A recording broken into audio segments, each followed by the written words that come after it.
Finally, let's talk again about some organizational issues. So first of all, most important, how can you contact me and when can you contact me? So I think we should try to do most of the communication via the public group in Microsoft Teams. I already told you how to join this group, and you already have some experience from last semester on how to use Microsoft Teams. Don't be afraid to ask your questions publicly. There are two things to keep in mind. If you have the question, there's a high likelihood that other students have the same question. If you are able to formulate your question, then this is the main step to solving your problem. And third, maybe other students know already the answer to your question and they can help you quicker than I can help you. So let's try to use Microsoft Teams and the public channel in Microsoft Teams to keep the discussion focused for our course. What I do not really like a lot are the private chat messages in Microsoft Teams. The chat in Microsoft Teams is not very well organized. It's basically like a big WhatsApp chat, and when maybe for you, I don't know how many chat partners you have on Microsoft Teams, but when I get chat messages from 20, 30 students, it's very difficult for me to prioritize these messages. Some students need urgent help, but for others they can wait a little bit longer, and often some chat messages get just lost in the sense that I don't pay attention to them. So instead of using the chat in Microsoft Teams, and if you really have a private message, then just send me an email. This would be better. Or of course, you can also book an appointment in my office hours. My office hours are at the moment on Mondays from 1 p.m. to 3 p.m. And you can just use this link, click on this link to book an appointment. You see which time slots are already available, which time slots are still available, and you can just use this tool to make an appointment or also cancel the appointment if your question has already answered in a different way.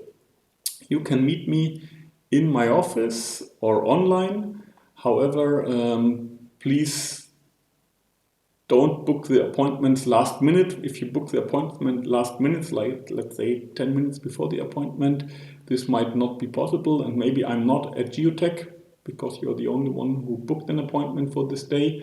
And so it's better to book the appointments one day in advance to be on the safe side.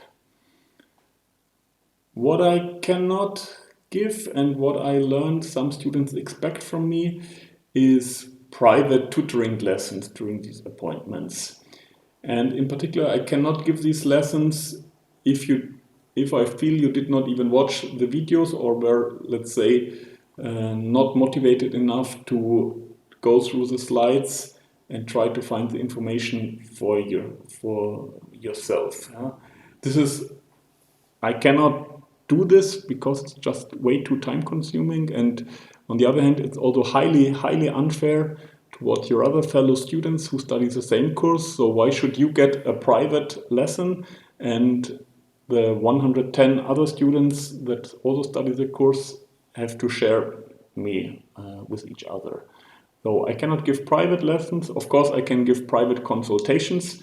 That's not the issue, but don't expect me to go through the material one-on-one again. It should be really highly selected questions, and you should come prepared to this office hour and know what you actually want to ask me. I really prefer if you stick to these office hours or the public communication channel in Microsoft Teams. I do not like to take walk-ins.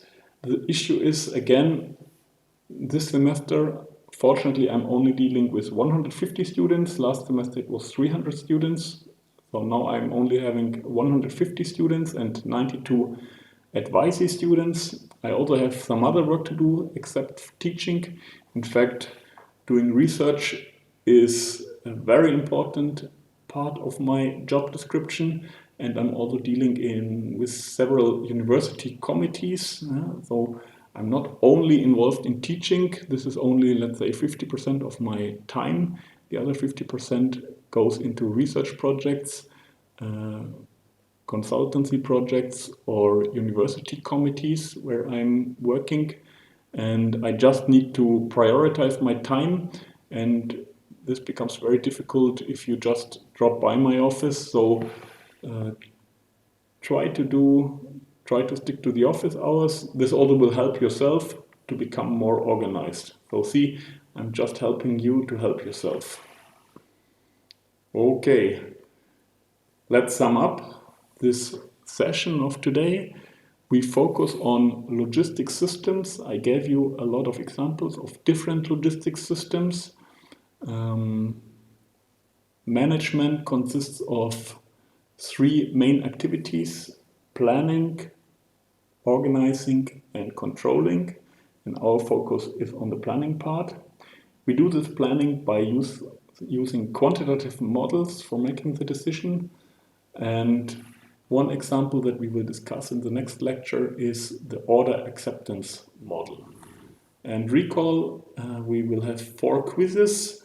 I will count the 3 best quizzes, and the weight of the quizzes is 30%, and the weight of the final exam is 70%, just like in the last semester for logistics management.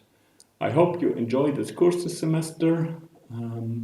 Looking forward to your feedback via Microsoft Teams, and try to work on the exercise.